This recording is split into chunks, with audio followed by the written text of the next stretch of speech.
This is RJ Sullivan, and welcome to the latest blog entry for the Haunting Obsession book tour.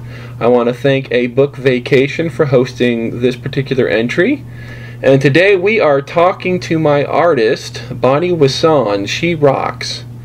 And I'm going to ask her a few questions about some of her art, some of the things she does for 7 Star Press, and what she's done for Haunting Obsession particularly. So we'll go ahead and get started. Bonnie, how are you doing today? Oh, I'm doing fine. Thanks for having me on today. Awesome. So I looked at your biography on your website, and it says you were born in Dallas, Texas, and you now live in Oregon. Yeah. Was that home to you?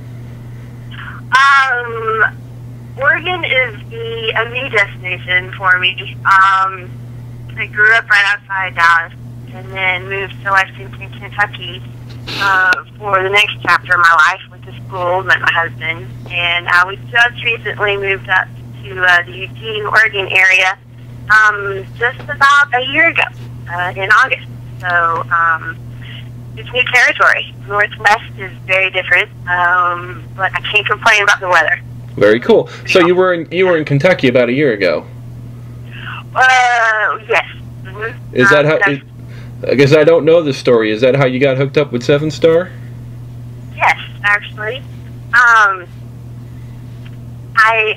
My connection through 7 Star was Matt Perry, who's the lead artist and art director for 7 Star. And ironically enough, he was my former boss at a print shop in Lexington. We worked together for about 7 years. And he met Steven and started illustrating these books. And I was like, this is so cool, to be part of something like that. And one thing led to another. Matt had moved to LA and continued working with 7 Star, and apparently my name was being thrown around in a good way, I hope. Apparently. Right. Anyway, but, and Steven gave me a call, I guess it was a couple of years ago, and just asked if I'd be interested in joining the family. And I was like, absolutely. And it's really given me a major opportunity to share some of my illustrations, some of my talent, and be part of a really great family of artists and authors. So very cool. And obviously you've been most connected with D.A. Adams' series of books with 7 Star. And what else had you done? Obviously 7 Star is your favorite gig of all time, but what have been your other genre gigs, if there have been any? Well, a lot of it is just kind of, I do custom graphic design and illustration for people. Started off with friends and family, and then kind of word spread. And so I do a little freelance of just various projects on the side. I work with a local Lexington author on a children's book series, and I'm still active with that. And I just do various projects and design projects throughout the year for different clients. And being digitally based, it makes it a lot easier. You don't have to be in the same room. Yeah, right. Yeah. Back and forth. So it's pretty amazing. Yeah, as a business writer, I know exactly what you mean about that. It's completely changed how. I mean, I've written things for publications for several years. I've never met my boss face to face. It's always been through email and that sort of thing.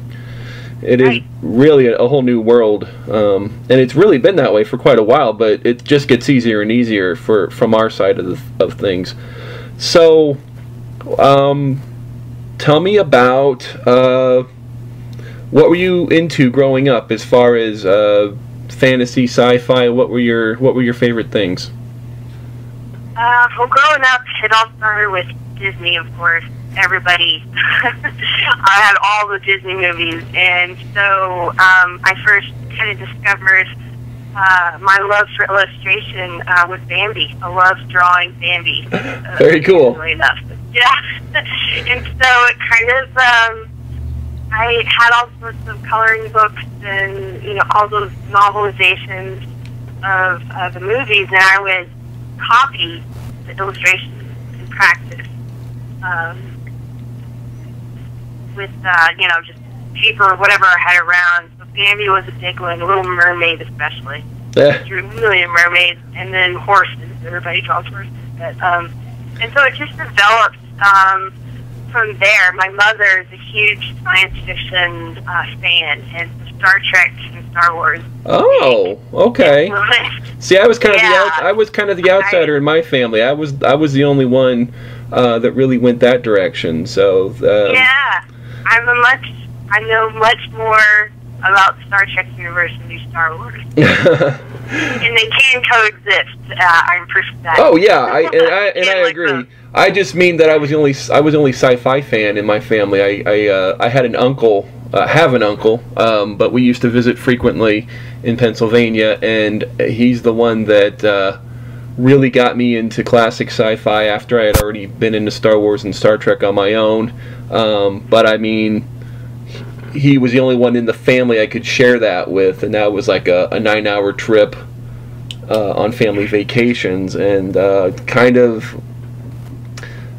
growing up, it was my friends and such. My family didn't really get it, and that was fine. They didn't disapprove. They just didn't quite understand what it was about either. So, but that's cool that your parents were in on that. Yeah. Where did you get your formal training? A lot of my digital artwork and digital processes are self-taught. I went to the University of Kentucky and got a bachelor's of fine arts in drawing and printmaking.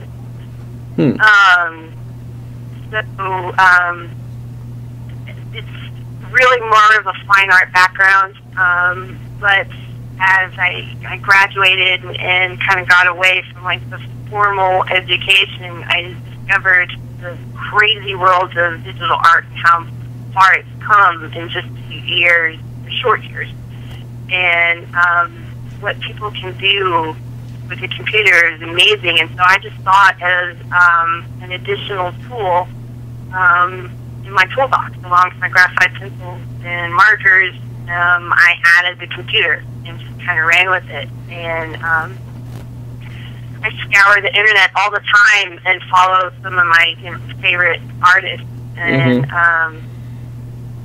kind of set goals and see, like, these guys are so awesome and they're master at their craft, and I just continue to improve and try and learn on my own, because a lot of the formal training in digital artwork is very expensive. Yeah. Do you have like favorite artists that you want to mention? I do. My favorite artist is Adam Hughes. He's a DC comic and Marvel artist and cover splash artist. And so okay. He has really been a huge influence in my artwork style and things like that. And he's just truly amazing. Very cool. I follow just about anything he ever does and loves it. I just love it.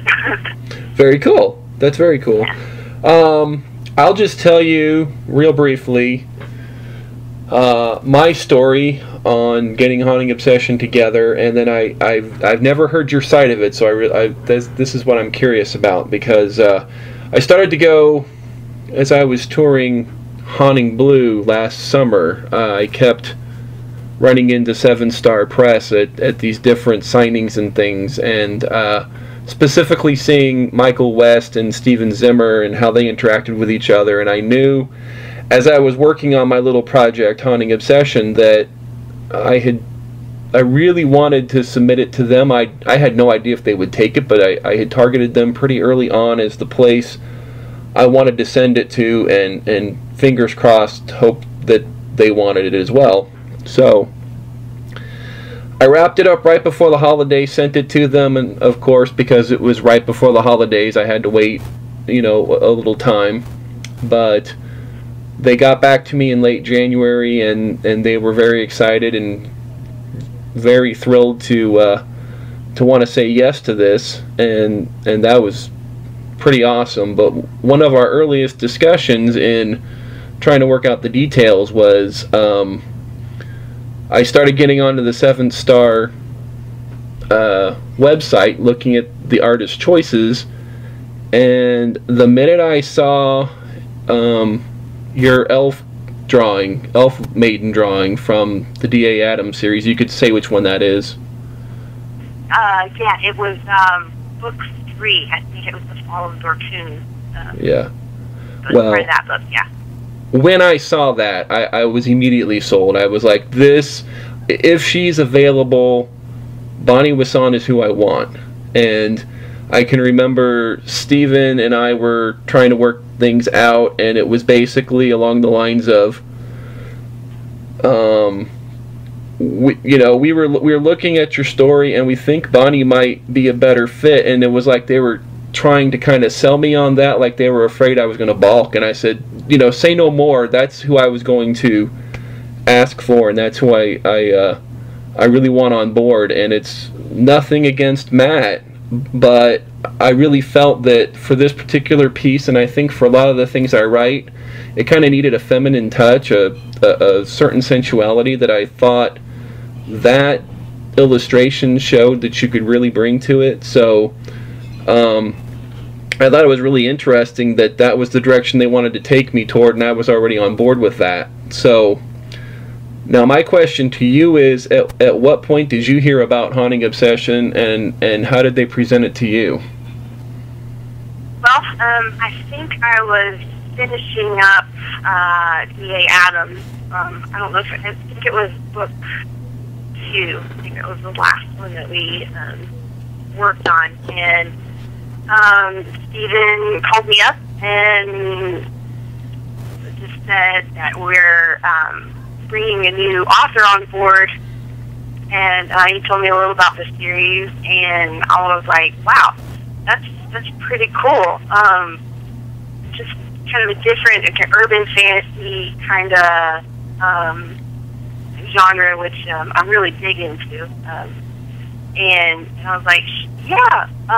He just asked me if I was interested, and I was like, absolutely, I'm willing to try anything. And as long as the author is cool with some of my samples, bring it on. Just do it. Mm-hmm. So basically, I just kind of the conversation ended, and I was like, all right, so I may have a book, a new author. I may not. It's all right, no problem. It's just whatever the author wanted to go. And so he called me back and was like, yeah, RJ was all about it, and he's in. And it's like, well, cool, I'm in too, so let's just do this.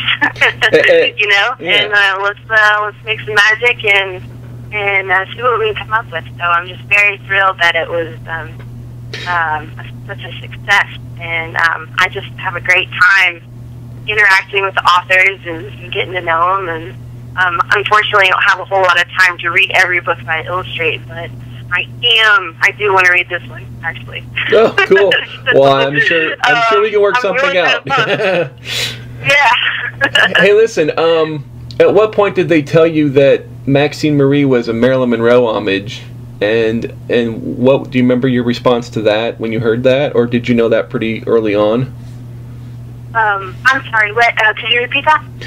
At what point did they tell you that Maxine Marie was a Marilyn Monroe tribute, and that was going to be required in the illustrations? And do you remember your response to that as far as that challenge, or did it present a challenge? No, actually it didn't. It actually really helped, because it provides a foundation for inspiration. So it's based on an idea or an icon. There's lots of resource materials on the net.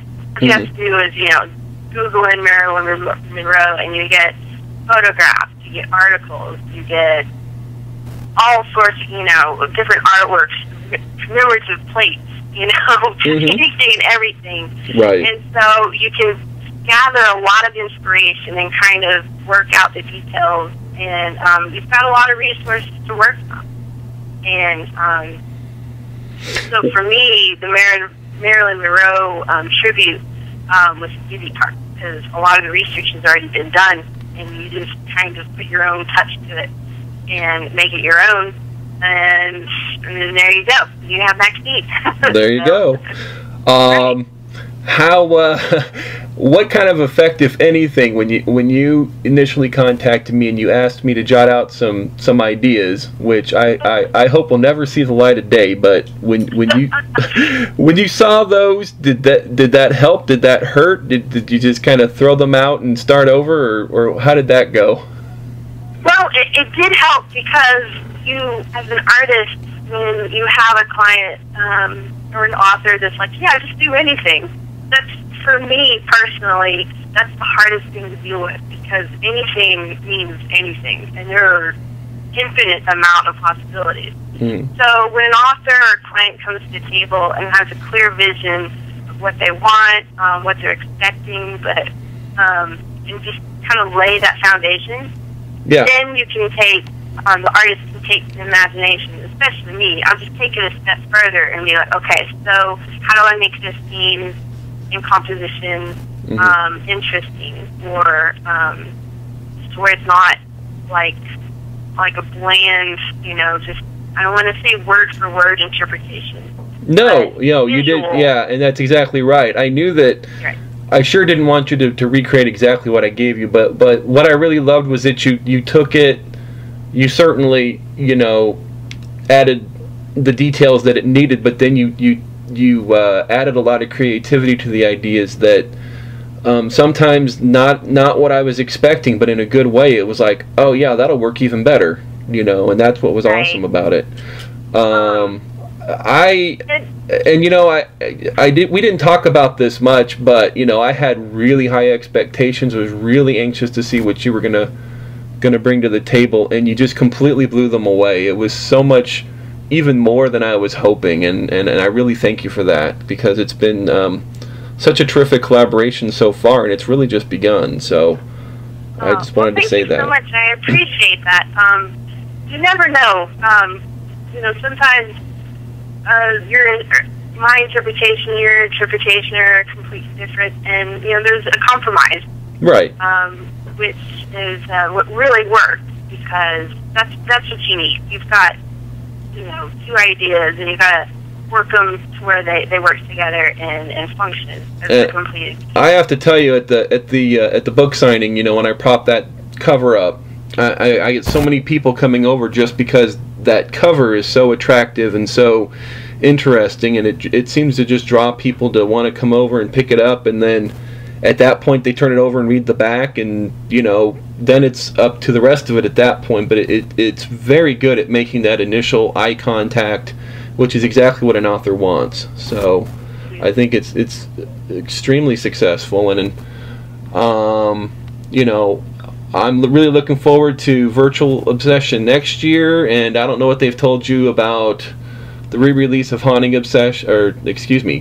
Blue next year, which is going to have a much more of an urban feel, a sort of a teenage punk girl as the protagonist, and I think you're going to bring a lot of great things to that as well. So it's going to be a lot of fun. I feel like this is just the start of some really, really cool things.